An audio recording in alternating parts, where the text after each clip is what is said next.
भारतीय अर्थव्यवस्था की ये तीसरी क्लास है। और अगर हम लोग बात करें कृषि क्षेत्र की या जो हम लोग एग्रीकल्चर सेक्टर करें तो उसकी ये सेकंड क्लास है। ठीक है, तो इस थर्ड क्लास में हम लोग कंप्लीट करेंगे एग्रीकल्चर सेक्टर को, ताकि नेक्स्ट क्लास में इंडस्ट्रियल सेक्टर को शुरू किया जा सके। और लास्ट क्लास में हम लोगों ने जो भी चीज़ें देखा हुआ था, आज की जो ये क्लास है ये मेनली स्टार्ट हो रही है हरित क्रांति से। ठीक है, देश की आज़ादी के बाद अर्थव्यवस्था में सुधार होने शुरू होते हैं और सुधारों के साथ साथ सरकार ने फोकस किया इंडस्ट्री की तरफ। तो सरकार ने जब इंडस्ट्री की तरफ फोकस किया, अनेक प्रकार के बड़े पैमाने के उद्योग स्थापित किए गए। इस बीच सरकार इस बात पे ध्यान नहीं दे पाई कि वास्तव में हमारे देश में जो स्थिति है कृषि क्षेत्र की, ये ठीक है कि नहीं है। यानी कि जितना उत्पादन की ज़रूरत है, जितना प्रोडक्शन चाहिए, उतना हो पा रहा है कि नहीं हो पा रहा है, ताकि जो है सभी लोगों को भरपेट भोजन मिल सके, या आप ये कहें कि उनको 2 वक्त का खाना मिल सके।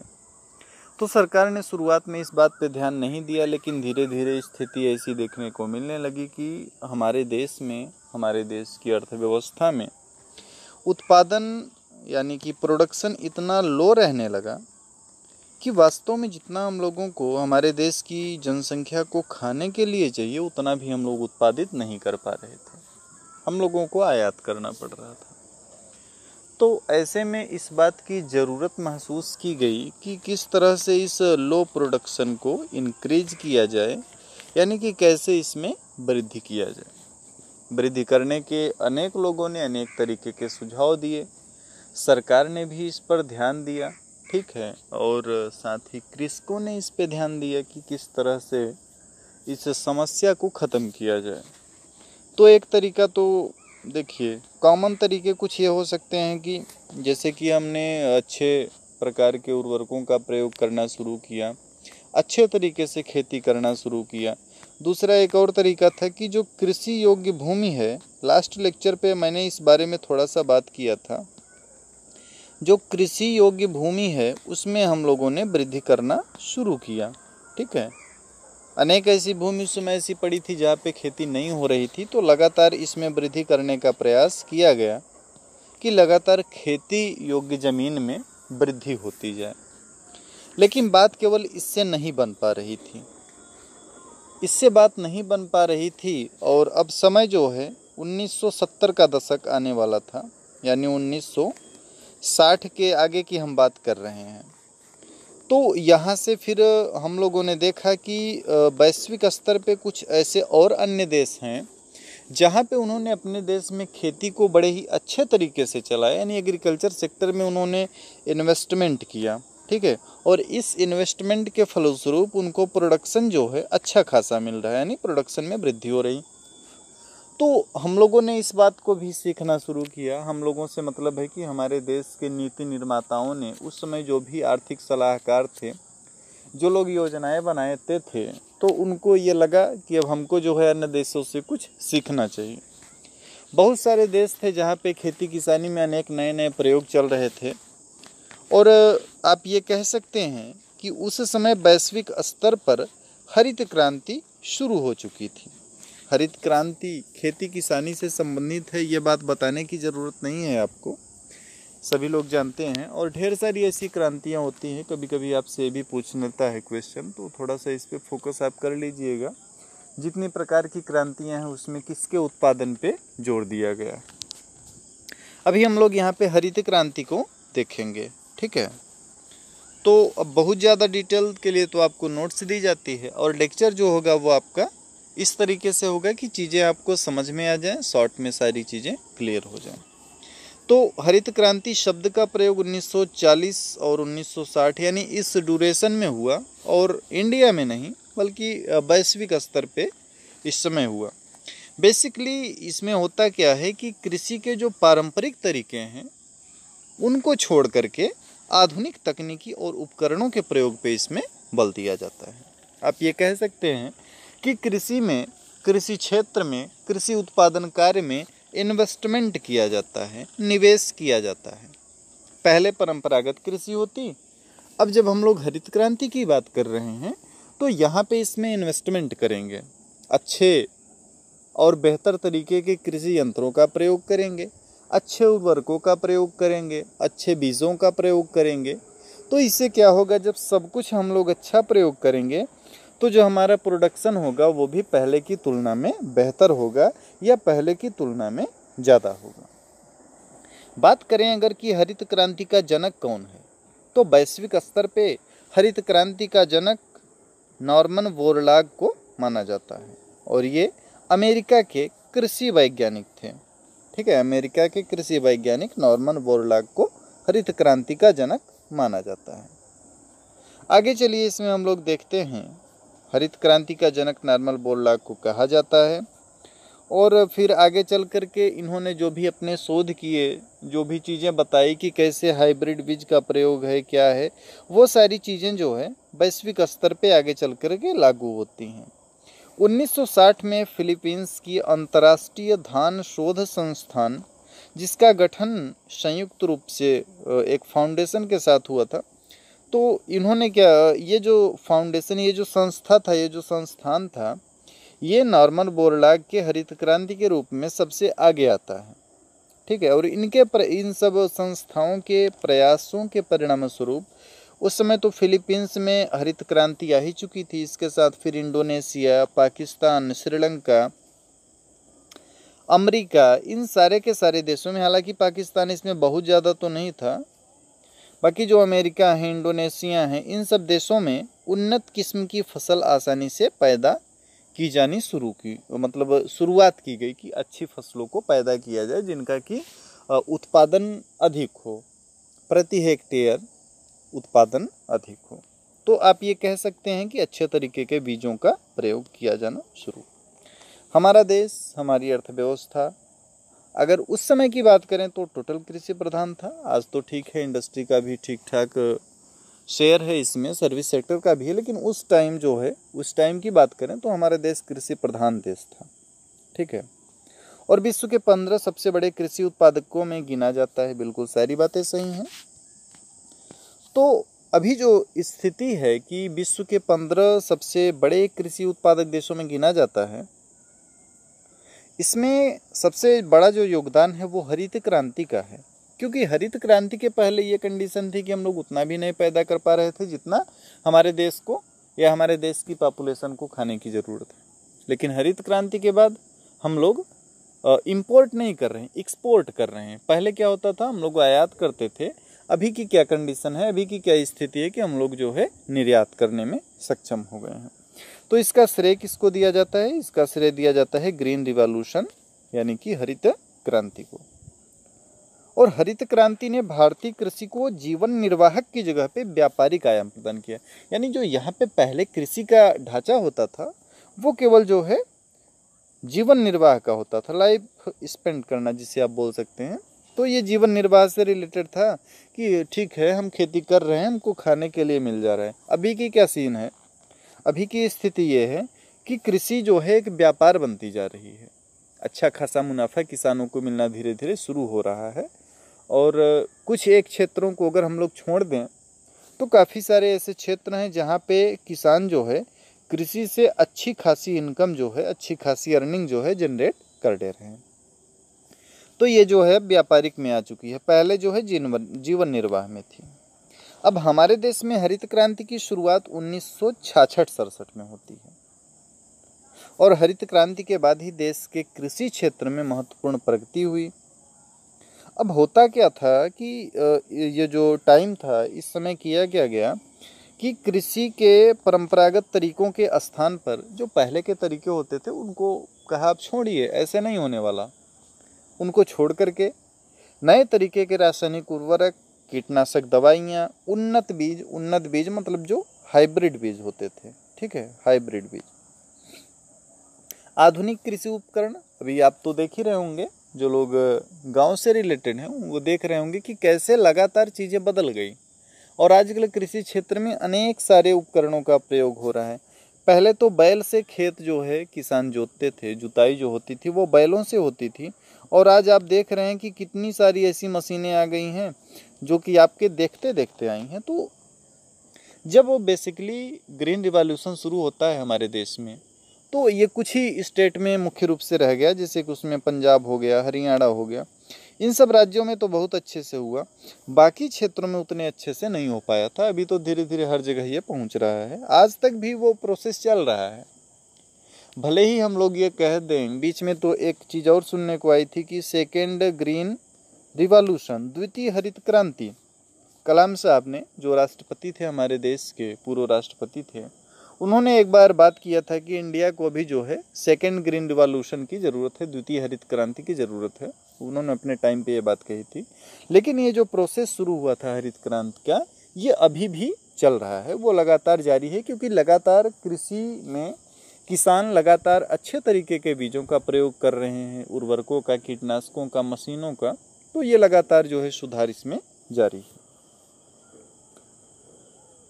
नॉर्मन बोरलॉग को इसका श्रेय दिया जाता है वैश्विक स्तर पे, ठीक है, ये बात मैंने पहले से ही बात की। 1965 का वो टाइम था जब भारत के कृषि मंत्री थे सी सुब्रमण्यम। तो उन्होंने क्या किया, जब उनको लगा कि हमारे देश में अब ज़रूरत है इसमें सुधार करने की, तो उन्होंने गेहूं की नई किस्म के 18,000 टन बीज का आयात किया। साथ ही साथ कृषि क्षेत्र में जरूरी सुधार लागू किए, कृषि विज्ञान केंद्रों के माध्यम से किसानों को जानकारियां उपलब्ध कराई, साथ ही साथ सिंचाई के लिए नहरें बनवाई गई, कुएं खोदवाए गए, किसानों को दामों की गारंटी प्रदान की गई। ठीक, यही वो टाइम था जब आपने पढ़ा होगा 1960-70 के बीच में अनेक सारे संस्था बनाए गए थे। इसी में आपका जो अभी आजकल जो एमएसपी की घोषणा होती है, कृषि कीमत एवं मूल्य आयोग, तो उस समय ये कृषि कीमत आयोग कहलाता था। तो इसकी भी स्थापना इसी ड्यूरेशन में हुई थी। तो इस ड्यूरेशन में यानी 1960-70 के बीच में सरकार का जो ध्यान होता था वो इस बात को लेकर के था, यानी इस बात पे अपना ध्यान केंद्रित करती थी कि कैसे लगातार इसमें सुधार किया जाए। तो अनेक तरीके के सुधार यहाँ पे किए गए। पायलट प्रोजेक्ट के रूप में 7 जिलों में कृषि गहन जिला कार्यक्रम या गहन कृषि जिला कार्यक्रम ये शुरू किया गया। ठीक है, ये सब उस टाइम में किए गए। अच्छा, ये उस समय की स्थिति है, उस समय का सिनेरियो है कि कैसे उस समय की कंडीशन क्या थी कि स्थिति इतनी दयनीय हो गई थी कि पूरे देश में अकाल की स्थिति बनने लगी थी। ये 1960 के मध्य की बात है। और उन परिस्थितियों में फिर भारत सरकार ने विदेशों से हाइब्रिड प्रजाति के बीज मंगवाए और अपनी उच्च उत्पादकता के कारण इन बीजों की उत्पादकता, इनको जो है, ये जो हाइब्रिड बीज होते हैं, इनको हाइब्रिड इसलिए कहा जाता है क्योंकि आप नॉर्मल तरीके के बीज अगर अपने खेतों में उगाओगे तो उनका जो उत्पादन होगा वो लो लेवल का होगा, उत्पादन की दर निम्न होगी। लेकिन अगर हाइब्रिड बीज का प्रयोग करते हो तो यहाँ पे उत्पादन बढ़ जाता है, उत्पादन का औसत बढ़ जाता है। तो सरकार ने जो है काफ़ी बड़ी मात्रा में विदेशों से ऐसे बीजों को मंगाया और यहाँ पे फिर उनकी बुआई की गई और अच्छा खासा रिटर्न देखने को मिलता है।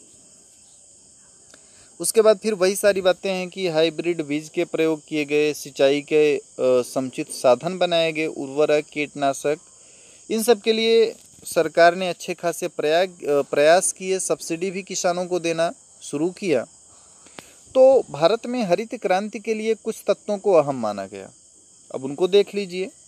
जैसे इसमें है कि अधिक उपज देने वाली फसलों का कार्यक्रम, इस पे फोकस किया गया। बहुफसल कार्यक्रम, इस बात पे भी जोर दिया गया है कि जो 12 महीने का एक साल होता है, तो ऐसा ना हो कि किसान एक बार इसमें फसल उगा के और फिर बाकी टाइम आराम करें। तो गवर्नमेंट ने ये प्रयास किया कि इस मतलब ऐसा रहे कि खेत में कुछ ना कुछ फसल हमेशा, यानी एक ही खेत में हम लोग कई चक्र में फसलों का उत्पादन कर सकें। लघु सिंचाई की व्यवस्था की गई, रासायनिक खाद, उन्नत बीज, इन सब पे फोकस किया गया। कृषि यंत्रीकरण को बढ़ावा दिया गया, कृषि शिक्षा और शोध को बढ़ावा दिया गया। और यही वो टाइम था जब देश में अनेक कृषि संस्थानों, आप कह सकते हैं कि कृषि विश्वविद्यालयों, कृषि स्कूलों, इन सब की स्थापना की गई। तो 1960 से 70 का दशक जो था वो भारत में कृषि क्षेत्र के लिए सबसे महत्वपूर्ण दशक था। इसमें अनेक सारे काम किए गए जो कि कृषि क्षेत्र से संबंधित थे। फसल का बीमा, जो कि आजकल मैंने लास्ट लेक्चर में आपसे इस बारे में बात किया था, तो अभी तो ये नए तरीके से आ चुका है और ये जो कॉन्सेप्ट था ये उस समय भी शुरू किया गया था। उतना बेहतर तरीके से सक्सेस नहीं हो पाया, फिर बीच में बंद हो गया था। अभी ये फिर से अच्छे तरीके से चल रहा है। इतने सारे प्रयोगों के बाद फिर जाहिर सी बात है कि कुछ ना कुछ तो प्रभाव पड़ेगा। तो वो सब प्रभाव देखने को मिले, जैसे कि हरित क्रांति से देश में खाद्यान्न उत्पादन और खाद्यान्न गहनता, इनमें दोनों में तीव्र वृद्धि हुई। तो इससे क्या होता है कि भारत अनाज उत्पादन के मामले में फिर आत्मनिर्भर हो गया और 1968 में गेहूं का उत्पादन 170 लाख टन हो गया, जो कि उस समय का एक रिकॉर्ड था। और फिर लगातार टाइम बीतने के साथ इसमें लगातार वृद्धि देखने को मिली, यानी लगातार इसमें वृद्धि होती गई। हरित क्रांति के बाद कृषि में नवीन मशीनों जैसे कि ट्रैक्टर, हार्वेस्टर, ट्यूबवेल, पंप, इन सब का प्रयोग किए जाने लगा। तो इससे लगातार कृषि क्षेत्र में सुधार देखने को मिलने लगे। तो ये था हमारा हरित क्रांति। ठीक है, उसी में एक यह था कि विभिन्न फसलों के लिए न्यूनतम समर्थन मूल्य और अन्य सब्सिडी सेवाओं का प्रावधान भी शुरू किया गया था उसी टाइम पे। तो इससे क्या होता है कि किसानों को उनकी फसलों का उचित मूल्य मिलना संभव होना शुरू हुआ। ठीक है, और किसानों को कुछ प्रोत्साहन भी दिया जाता था, तो उससे किसान नए तरीके के तकनीकियों को अपनाने में सक्षम हुए। यही वो टाइम था जबकि सरकार ने इस बात पे भी ध्यान दिया कि किसानों को लोन वगैरह भी प्रोवाइड किया जाए। तो छोटे तरीकों से सहकारी बैंक, कोऑपरेटिव सोसाइटी, इन सब के माध्यम से कुछ ऋण सुविधाएं उनको दी जाने लगी। तो इसी कारण किसान कृषि में लगने वाली लागत को आसानी से इन संस्थाओं से प्राप्त करना शुरू कर दिए और आज भी जो है लगातार प्राप्त करते जा रहे हैं। अभी इसमें किसान क्रेडिट कार्ड, जिसे आप केसीसी के नाम से जानते हैं, ये हालांकि शुरू हुआ था आपका 1998 के आसपास, तो थोड़ा सा इससे लेट में शुरू हुआ जो पहले के कॉन्सेप्ट थे, लेकिन आजकल इसका बोलबाला है। कृषि क्षेत्र में जो मुख्य रूप से ऋण दिए जाते हैं, तो उसमें सबसे ज़्यादा योगदान, सबसे ज़्यादा महत्वपूर्ण और सबसे ज़्यादा फोकस करने वाला टॉपिक केसीसी ही है। ठीक है, तो केसीसी के माध्यम से ऋण दिए जाने का कार्य इस समय किया जा रहा है। तो ये हम लोगों ने क्या देखा हम लोगों ने, हरित क्रांति। ठीक है, अभी क्या देखेंगे, कृषि कीमत नीति। कृषि कीमत नीति ये कॉन्सेप्ट इसलिए आया क्योंकि कृषि वस्तुओं की कीमतों में उतार चढ़ाव से काफ़ी नुकसान होता था। अगर सरकार इस पर कोई पॉलिसी ना बनाती तो ये जो गाँव के बनिए होते हैं, आप समझ रहे होंगे, जो गाँव में खरीदारी करते हैं, आज भी ये ढांचा चल रहा है। क्योंकि भले ही गवर्नमेंट जो है एमएसपी के माध्यम से फसलों की खरीदारी करती है, लेकिन आज भी इसमें काफ़ी ज़्यादा करप्शन है। और होता क्या है कि इसमें किसान डायरेक्टली जो है अपनी फसल को नहीं बेच पाते हैं। सभी किसान, कुछ तो बेच लेते हैं, सभी नहीं बेच पाते। तो जो नहीं बेचते हैं वो क्या होता है, उनकी फसल कोई गांव के बनिया खरीदते हैं और फिर ले जा कर के वो किसी तरह से एमएसपी पे बेचते हैं और फिर बीच का फ़ायदा ये बनिया लोग लेते हैं। तो ये करप्शन के कारण ऐसा हो रहा है। गवर्नमेंट ने इस बात पे सोचा कि अच्छा, अभी तो ये सिनेरियो है। पहले का क्या था, पहले का ये था कि कोई ऐसा ढांचा ही नहीं था कि हम अपनी फसल सरकार को बेचें। तो सरकार ने इस बात पे भी ध्यान दिया कि कैसे इस समस्या को सॉल्व किया जाए, क्योंकि ऐसे में कीमतों में उतार चढ़ाव होता था जब, तो किसानों को काफ़ी नुकसान होता था। ठीक, तो कृषि कीमत नीति की बात की गई। आगे चलिए इसमें देखते हैं। स्वतंत्रता के समय कृषि कीमत नीतियों में काफ़ी कमियां थी, लेकिन जब दूसरी पंचवर्षीय योजना के अंतर्गत इसको नियंत्रित किया गया तो इसके अंतर्गत एक राज्य से दूसरे राज्य से आने जाने के ऊपर नियंत्रण किया गया। अभी रिसेंट में इसको खोलने की बात की जा रही है। ठीक है, अभी जो ये नियंत्रण उस समय था। तो खाद्यान्न कीमत नीति कमेटी 1947 की सलाहों को मान करके कुछ प्रतिबंध ढीले किए गए या उनमें छूट दी गई। हालांकि 1948 में खाद्यान्न का जब संकट पैदा हो गया तो कीमतों में काफ़ी वृद्धि हुई थी, लेकिन फिर बाद में कीमत नियंत्रण को बिल्कुल ख़त्म कर दिया गया और देखने को ये मिला कि 1955 के मध्य में फिर से कीमतें बढ़नी शुरू हो गई और इस पर प्रतिबंध लगे। तो कुल मिला के कहानी ये है कि जब तक सरकार ने कोई एक ढांचा नहीं बनाया तब तक कीमतों में लगातार उतार चढ़ाव हो रहे थे। तो सरकार ने इसको फोकस किया। ठीक है, तो अभी जो है फोकस करने के साथ सरकार ने एक नया कॉन्सेप्ट यहाँ पे लेकर के आई कि न्यूनतम समर्थन कीमत देंगे और वसूली कीमत को निश्चित करेंगे। खाद्यान्न कमेटी एक बनाई गई 1964 में, जो खाद्यान्न कमेटी बनाई गई थी उसने ये सलाह दिया कि एक कृषि कीमत आयोग स्थापित किया जाए। तो 1964 में सलाह दिया और 1965 में इस आयोग की स्थापना की गई। शुरुआत में इस आयोग का नाम क्या था? कृषि कीमत आयोग। बाद में 1985 में इसका नाम बदल करके कृषि लागत और कीमत आयोग रखा गया और इसकी स्थापना होते ही इस आयोग ने न्यूनतम समर्थन कीमत, वसूली कीमत, इशू कीमत, इन सब की बात की है। ठीक है, इसके साथ कीमतों में न्यूनतम कीमत से गिरने न दिया जाए, इस बारे में भी अपना ध्यान रखा, ताकि ऐसा ना हो कि जो कुल मिला के ये आप कहें कि सरकार जो न्यूनतम समर्थन मूल्य जारी कर देती है उस पर खरीदारी की जाए। तो हम लोग का जो मेन फोकस है इस टॉपिक में वह न्यूनतम समर्थन मूल्य, ये क्या होता है इसको समझिए। यदि कृषि मूल्य में किसी भी तेज गिरावट के खिलाफ कृषि उत्पादकों ये कृषि मूल्य में किसी भी तेज गिरावट के खिलाफ कृषि उत्पादकों को सुरक्षा प्रदान करने के लिए भारत सरकार द्वारा दिया जाने वाला बाजार हस्तक्षेप का एक रूप है। यानी गवर्नमेंट जो है, एक आप कह सकते हैं कि गवर्नमेंट आपको एक अधिकार दे रही है, आपको एक गारंटी दे रही है और ये गारंटी ये कहती है कि अगर आपने धान की खेती किया हुआ है तो धान की खेती करने से पहले ही सरकार एमएसपी की घोषणा कर देती है। ठीक है, तो जो न्यूनतम समर्थन मूल्य सरकार ने जैसे धान के लिए कर दिया कि ये जो आएगा फसल चक्र, इसमें हम 1800, मान लीजिए गवर्नमेंट ने बोल दिया कि हम 1883 रुपये में या 1883 रुपये प्रति कुंटल, एक कुंटल में 100 किलो, इतने में हम धान की खरीदारी की अधिकार आपको प्रदान कर रहे हैं।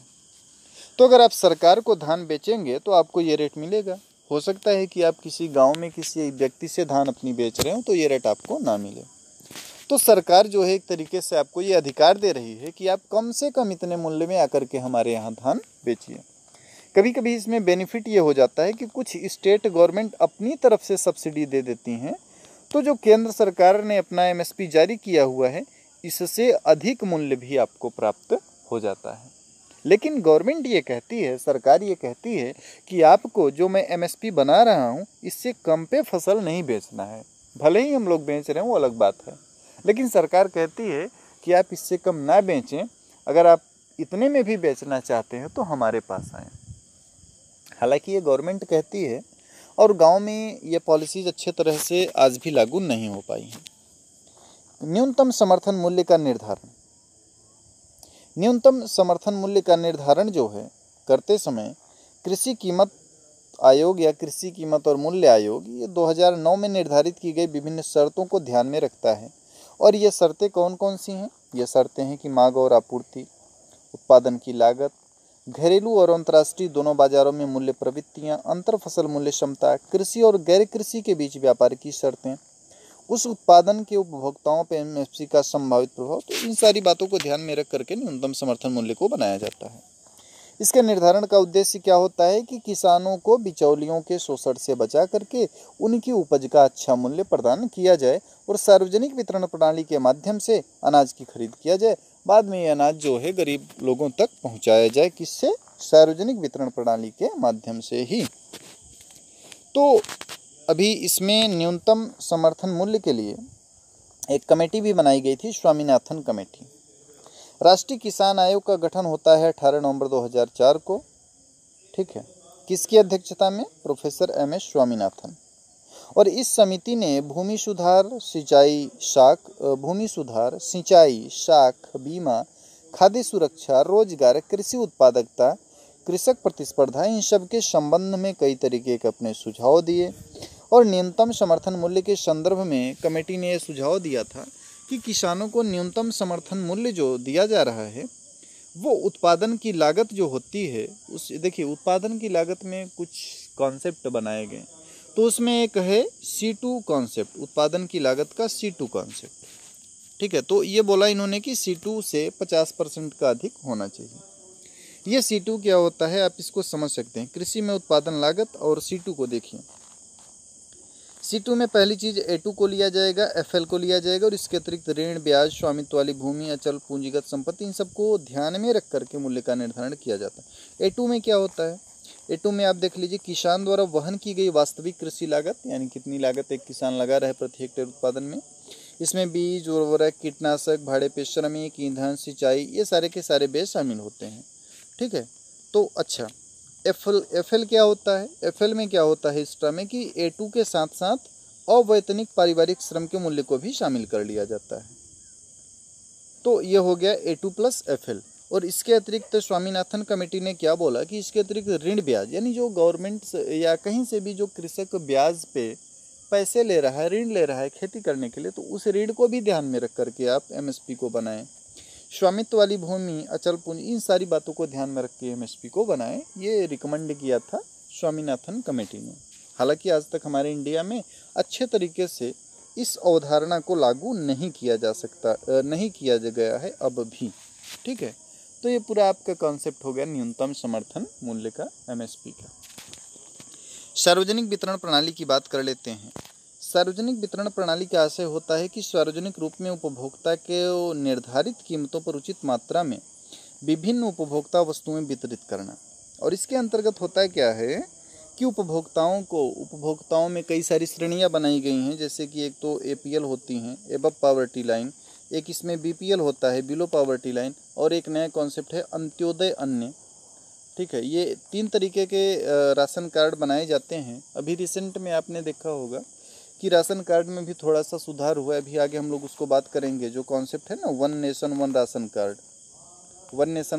कार्ड, तो ये कॉन्सेप्ट भी आ चुका है। तो राशन कार्ड में 3 कैटेगरी होती हैं, APL, BPL और अंत्योदय अन्न। ठीक है, तो इसके माध्यम से गवर्नमेंट जो है, हालांकि राज्य सरकार कह सकते हैं आप, केंद्र के माध्यम से राज्य सरकार, तो राज्य सरकार अपने प्रदेश के जनता को उपलब्ध करवाती है खाद्यान्न सार्वजनिक वितरण प्रणाली के माध्यम से। तो सार्वजनिक वितरण प्रणाली का मुख्य रूप से 2 पहलू है। पहला कि केंद्र सरकार का यह दायित्व होता है कि वो कमी आने वाले राज्यों की आवश्यकताओं को पूरा करे और इसके लिए अतिरेक वाले राज्यों से खाद्यान्न और अन्य आवश्यक न्यूनतम वाले राज्यों में भेजा जाता है।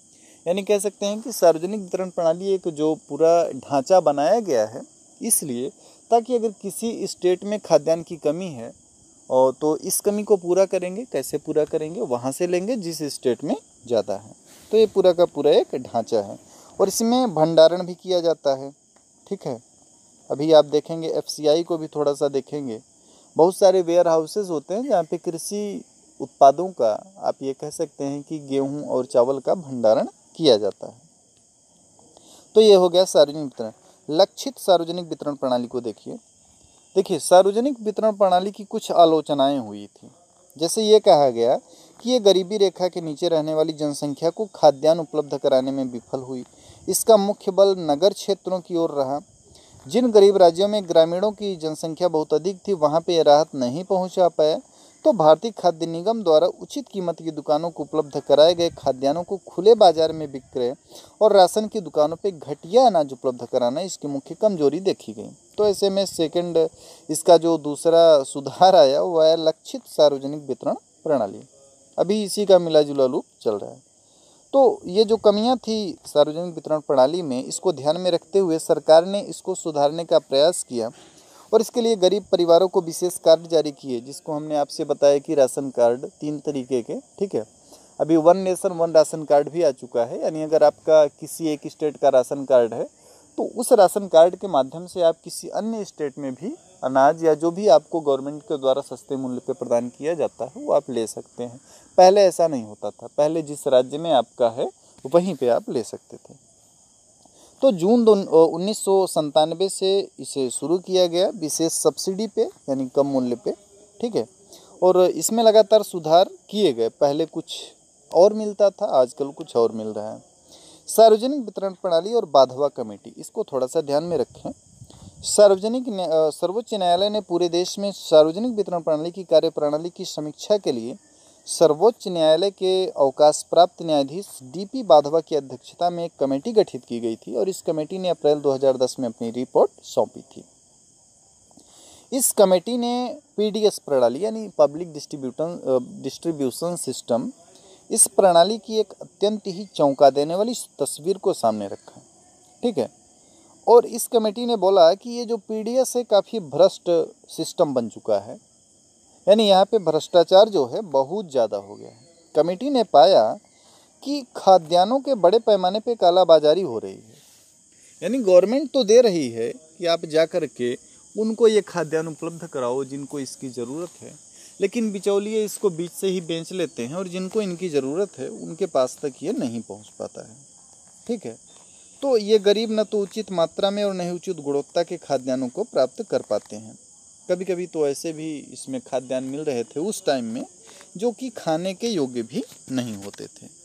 तो ये जो है सारी बातें बाधवा कमेटी लेकर के आई और सुझाव दिए कि सरकार को इस पे कैसे सुधार करना चाहिए, और वो सुधार धीरे धीरे सरकार ने लागू किए और आज इसमें सुधार देखने को मिल रहा है कि खाद्यान्न जो सरकार उपलब्ध करवा रही है वो खाने लायक रहता है, यानी ठीक ठाक रहता है, जिसको भी मिलता है आप समझते होंगे।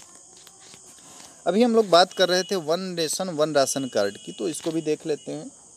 वो चीज़ें मैंने आपको पहले ही बताया कि पहले ये होता था कि जो भी पब्लिक डिस्ट्रीब्यूशन सिस्टम के माध्यम से जो राशन की दुकानें होती थी शहरों में भी गाँवों में भी, वहाँ पे 3 तरीके के राशन कार्ड बनते, APL, BPL और अंत्योदय अन्न कार्ड। इनके माध्यम से आपको सस्ती कीमत पे या न के बराबर कीमत पे आपको खाद्यान्न उपलब्ध कराए जाते। तो ये जो आपका राशन कार्ड होता है ये आप जहाँ से हैं, ठीक है, जैसे कि आप मान लीजिए किसी एक डिस्ट्रिक्ट से हैं, तो जिस दुकान पे वो आपका राशन कार्ड है वहीं से ही आप इससे खाद्यान्न प्राप्त कर सकते थे। गवर्नमेंट को लगा कि ये ठीक नहीं है, क्योंकि अगर आप जो है उत्तर प्रदेश के हैं और मान लीजिए किसी अन्य प्रदेश में गए हैं, मजदूर हैं, मजदूरी कर रहे हैं किसी अन्य प्रदेश में, राशन कार्ड तो आपका बना है उत्तर प्रदेश का, लेकिन आप यहाँ पे राशन नहीं प्राप्त कर पा रहे हैं, जबकि आप जहाँ पे रह रहे हैं, मजदूरी कर रहे हैं, अगर वहाँ पे आपको ये सुविधा मिल जाए तो आपका बोझ हल्का हो जाए।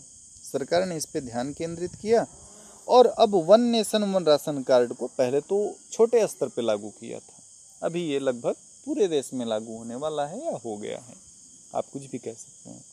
तो इसमें आपका राशन कार्ड कहीं का भी हो और उस राशन कार्ड से आप किसी भी जगह से सस्ते दर पे खाद्यान्न को ले सकते हैं। ये पूरा सिनेरियो है one nation one ration card का। बाकी डिटेल में आप नोट से देखिएगा, जो बातें थी वो मैंने आपको बता ही दी।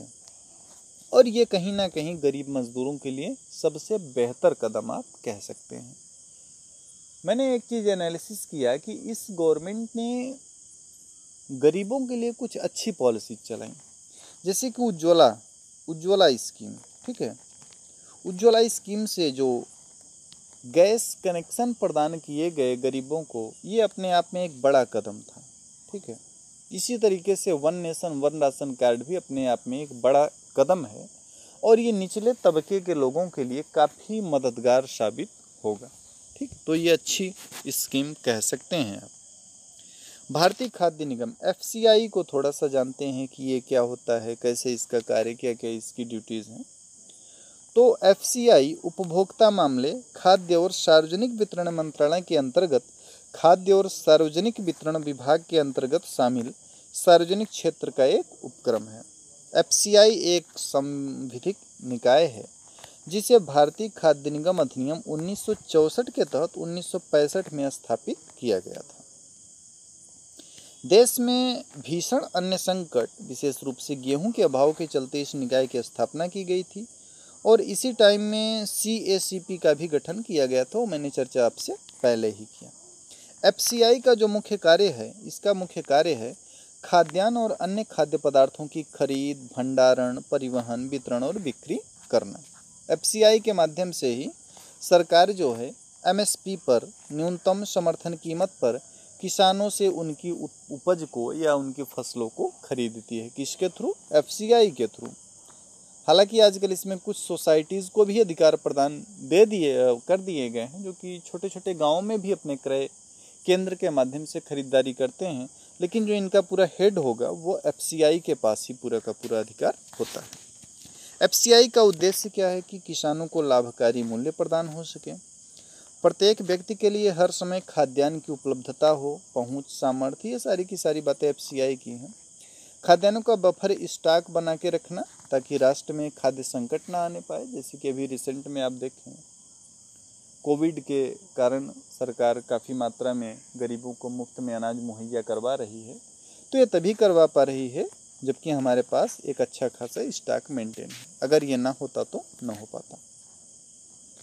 तो पीडीएस यानी कि पब्लिक डिस्ट्रीब्यूशन सिस्टम, इसके माध्यम से संपूर्ण देश में खाद्यान्न का वितरण भी एफसीआई के थ्रू ही किया जाता है। यानी इसकी शीर्ष संस्था जो है वो एफसीआई ही है। किसानों के हितों की सुरक्षा के लिए प्रभावी मूल्य सहायता ऑपरेशन, इफेक्टिव प्राइस सपोर्ट ऑपरेशन, इन सबको एफसीआई के माध्यम से किया जाता है। इसकी गतिविधियाँ, वो चीज़ें मैंने आपसे बता ही दिया पहले ही कि केंद्र सरकार एफसीआई और राज्य एजेंसियों, जो मैंने बात की सहकारी समितियां, सोसाइटीज़ की, तो इन सब के माध्यम से गेहूं, धान, मोटे अनाज, इन सब की खरीद के लिए न्यूनतम यानी एमएसपी की घोषणा करती है, न्यूनतम समर्थन मूल्य की, और फिर एफसीआई के द्वारा इसकी खरीदारी होती है। तो वही सारी बातें हैं इसमें। और फिर एफसीआई तो हो गया वितरण, एफसीआई के माध्यम से वितरण। एफसीआई खरीदे गए अनाजों के माध्यम से टीडीपीएस, टारगेटेड डिस्ट्रीब्यूशन, जो सार्वजनिक वितरण प्रणाली की लक्षित सार्वजनिक वितरण प्रणाली स्कीम है, तो इस आवश्यकताओं को पूरा करता है। इससे क्या होता है कि समाज के आर्थिक रूप से कमजोर वर्गों की मदद की जाती है, और इसका उद्देश्य है कि सरकार द्वारा निर्धारित केंद्रीय निर्गम मूल्य इस मूल्य पर जारी किया जाता है। एफसीआई उचित मूल्य की दुकानों के माध्यम से वितरण के लिए अपने वेस्ट डिपो, राज्य एजेंसी, इन सबको खाद्यान्न वितरित करता है। ये पूरा एक सर्कल है कि एफसीआई खाद्यान्न, देखिए किसानों से खाद्यान्न कौन खरीदेगा? एफसीआई खरीदेगा। एफसीआई खाद्यान्न को खरीदेगा, ये खाद्यान्न एक जगह स्टॉक में रखा जाएगा और इस स्टॉक से फिर राज्यों को दिया जाएगा, राज्यों के माध्यम से डिस्ट्रिक्ट को दिया जाएगा। हालांकि हर डिस्ट्रिक्ट में एफसीआई के वेयर हाउस होते हैं। तो यहाँ से फिर कहाँ आता है? ये जो दुकानें होती हैं, कौन सी दुकानें? राशन वितरण वाली दुकानें, सरकारी राशन वितरण वाली दुकानें।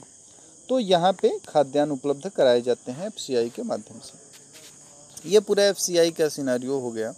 सार्वजनिक वितरण प्रणाली को हम लोगों ने पहले ही देख लिया है, और बेहतर देखना होगा तो आप नोट्स से और तरीके से अच्छे से पढ़ सकते हैं। लक्षित सार्वजनिक वितरण प्रणाली को भी हमने वहाँ पे देखा, वही भी सारी बातें यहाँ पे हैं। अब इसमें एक नया कॉन्सेप्ट आता है अच्छा खासा, और यह है राष्ट्रीय खाद्य सुरक्षा अधिनियम। पहले क्या था, देखिए 1970-80 के दशक में राष्ट्रीय खाद्य सुरक्षा की बात की गई थी। यानी सरकार का ये दायित्व होता था कि हमारे देश की जनसंख्या में कोई भी भूखे पेट ना रहे, सबको खाद्यान्न उपलब्ध हो सके। धीरे धीरे इसमें लगातार सुधार किए गए, और अभी की क्या स्थिति है कि 2013 में इसको एक कानून बना दिया गया, इसको एक एक्ट बना दिया गया। तो राष्ट्रीय खाद्य सुरक्षा अधिनियम एक ऐतिहासिक पहल है, और इसके माध्यम से लोगों की खाद्य और पोषण सुरक्षा सुनिश्चित की जाती है। खाद्य सुरक्षा अधिनियम का विशेष बल जो है वो निर्धन, महिलाओं और बच्चों की आवश्यकताओं को पूरा करने पर है। और इस अधिनियम में शिकायत निवारण तंत्र की भी व्यवस्था की गई। यानी अगर कोई लोक सेवक या अधिकृत व्यक्ति इसका अनुपालन नहीं करता है तो उसके विरुद्ध शिकायत पे सुनवाई का प्रावधान किया जाएगा, क्योंकि ये कानून बन गया है। ठीक है, तो ये आपको अधिकार प्राप्त या अधिकार आपको प्रदान करता है कि आपको खाना मिलना चाहिए, तो इसके तहत आप शिकायत कर सकते हैं। राष्ट्रीय खाद्य सुरक्षा अधिनियम 2013 के तहत गरीबों को 2 रुपये प्रति किलो गेहूं, 3 रुपये प्रति किलो चावल ये देने की व्यवस्था की गई। ठीक, इस अधिनियम के तहत समाज के अति निर्धन वर्ग के प्रत्येक परिवार को प्रत्येक माह अंत्योदय अन्न योजना में सब्सिडी दरों पे, यानी 3 रुपये, 2 रुपये, 1 रुपये, इन सब दरों पे क्रमशः चावल, गेहूं और मोटा अनाज मिल रहा है। पूरे देश में ये कानून लागू है और अच्छे तरीके से चल रहा है। एफसीआई के पुनर्गठन हेतु समिति, ये थोड़ा सा, बहुत तो नहीं लेकिन कुछ नया कॉन्सेप्ट है। हालांकि इतना भी नया नहीं है, 6-7 साल पुराना हो गया है। तो खरीद, भंडारण और वितरण, इनके प्रमुख उद्देश्यों में एफसीआई के दोषों को देखते हुए एफसीआई के पुनर्गठन के लिए शांता कुमार की अध्यक्षता में एक उच्च स्तरीय समिति का गठन किया गया और इस समिति ने कुछ प्रमुख सिफारिशें की और ये सिफारिश थी खरीद संबंधित मुद्दों पे। समिति का सुझाव है कि एफसीआई को गेहूं, धान और चावल संबंधी सभी खरीद कार्यों को उन राज्यों को सौंप देना चाहिए जिन्होंने इस संबंध में पर्याप्त अनुभव प्राप्त कर लिया है और खरीद के लिए उपयुक्त अवसंरचना, जो इंफ्रास्ट्रक्चर होता है, उसका निर्माण कर लिया, जैसे कि आंध्र प्रदेश, छत्तीसगढ़, हरियाणा, मध्य प्रदेश, उड़ीसा, पंजाब, इन राज्यों, इसमें आप यूपी को भी कह सकते हैं। तो इन राज्यों में ठीक ठाक स्ट्रक्चर जो है डेवलप हो चुका है, तो इनको, ये कमेटी ने बोला कि आप इनको पूरा का पूरा अधिकार दे दो खरीदारी के लिए, ये सुझाव दिया। डायरेक्ट बेनिफिट ट्रांसफर स्कीम, प्रत्यक्ष लाभ हस्तांतरण योजना 2010 के आसपास शुरू किया गया था। और मैं ऐसे ही आपको ये समझा देता हूँ, ये जब गवर्नमेंट आपकी नई आई 2014 के आसपास, jam Trinity, Jan Dhan Aadhaar mobile, ठीक है, तो ये उस समय एक कॉन्सेप्ट आया था। और बेसिकली इसमें होता क्या है कि गवर्नमेंट बहुत सारी सब्सिडी आपको डायरेक्ट देती है। जैसे अभी सिलेंडर, जो गैस सिलेंडर होता है, इसका मूल्य पहले आपको पहले पूरा चुकाना नहीं होता था, अभी आजकल इसका आपको पूरा मूल्य चुकाना है और जो गवर्नमेंट इसमें सब्सिडी देती है वो आपके अकाउंट में आती है। इस तरीके की अनेक सब्सिडी आपके अकाउंट में आती हैं, तो ये डायरेक्ट बेनिफिट ट्रांसफ़र के माध्यम से आती हैं। राष्ट्रीय खाद्य सुरक्षा अधिनियम, ये हमने पहले भी अभी आपसे बात किया कि 2013 में आता है। इसमें एक और चीज़ बताना था कि इसके अंतर्गत खाद्यान्न प्राप्त करने के लिए 75% ग्रामीण आबादी और 50% शहरी आबादी के कवरेज का प्रावधान किया गया था स्टार्टिंग में, और वही सारी बात की 3 रुपये 2 रुपये प्रति किलो। लगातार इसमें सुझाव किए गए, सुधार भी किए गए और ठीक ठाक स्थिति में ये पॉलिसी अब चल रही है। भारत में कृषि वित्त, जब हम लोग कृषि क्षेत्र को पढ़ रहे हैं, इसमें लगातार हमने सुझावों को पढ़ा, तो यहाँ पे एक चीज़ और ज़रूरी हो जाती है, इस बात को भी समझना कि अगर किसान खेती करेगा तो उसको अगर ऋण की ज़रूरत पड़ती है तो ये कहाँ से मिलेगा। पहले तो काफ़ी ख़राब सिस्टम था, फिर लगातार सरकार इस बात पे फोकस करती है, क्योंकि कृषि क्षेत्र एक असंगठित क्षेत्र है या असंगठित व्यवसाय है, तो इसकी सफलता असफलता ये काफ़ी हद तक मौसम पे भी निर्भर करती है। ऐसा आपने सुना भी होगा कि कृषि को मौसम का जुआ कहा जाता है, यानी अगर मौसम ठीक ठाक रहा, बरसात वगैरह हो गई तो प्रोडक्शन ठीक ठाक हो जाता है, अदरवाइज फिर यहाँ पे देखने को दिक्कतें मिलती हैं। इसी वजह से किसानों के लिए उत्पादक और अनुत्पादक ऋण के बीच अंतर करना मुश्किल हो जाता है। और आप ये कह सकते हैं कि पहले की स्थिति ये थी कि किसानों को गांव के ही महाजनों, साहूकारों, इन सब से ऋण लेना पड़ता था, तो उनको क्या होता था कि ऋण लेकर के खेती करते थे और बाद में उनका ऋण चुका देते थे, थोड़ा बहुत बचता था, फिर से वो ऋण लेना शुरू कर देते थे। तो जो खेती करते थे वो काफ़ी खराब स्थिति में थे। 2 भागों में इसको बांटा जाता था, संस्थागत बांटा जाता है अभी भी कि संस्थागत है, गैर संस्थागत है। तो गैर संस्थागत में मैंने आपसे बताया कि गांव के ही अगर आपके व्यापारी, कमीशन एजेंट, जमींदार, महाजन, ये सब हो गए। संस्थागत में बहुत सारी संस्थाएं हैं और उसमें जो मुख्य रूप से है वो नाबार्ड है। नाबार्ड के माध्यम से ही आपको केसीसी प्रोवाइड की जाती है, ठीक है, किसान क्रेडिट कार्ड। तो नाबार्ड इसमें मुख्य रूप से कार्य करता है। रूरल बैंक जो होती हैं, रीजनल रूरल बैंक, क्षेत्रीय ग्रामीण बैंक, इन्होंने भी काफ़ी ठीक ठाक काम किया। The working group on rural bank 1975 ने क्षेत्रीय ग्रामीण बैंकों को वाणिज्य बैंक और सहकारी बैंक क्षेत्र द्वारा कमजोर वर्ग, छोटे व सीमांत किसान, भूमिहीन मजदूर, काश्तकार, इन सब को शाख सुविधा प्रदान करने के लिए एक ऐसे बैंक की स्थापना करने की बात किया था। ये जो कमेटी बनी थी, इसने सुझाव दिया कि एक क्षेत्रीय ग्रामीण बैंक की स्थापना किया जाए, तो स्थापना भी की गई और 1975 में ही 5 ग्रामीण बैंक खोले गए।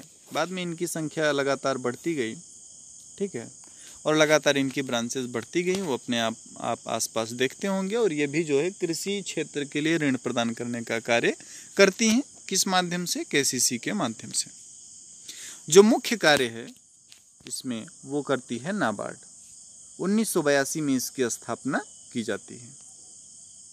ठीक है, तो नाबार्ड 1982 में स्थापना इसकी होती है और ये अपना कार्य शुरू कर देता है। इसका जो मुख्य कार्य है वो है ग्रामीण क्षेत्र की साख जरूरतों को पूरा करना या देखना। साथ ही साथ इसे कृषि साख विभाग से सहकारी क्षेत्र की कार्यप्रणाली को भी देखने का अधिकार दिया गया।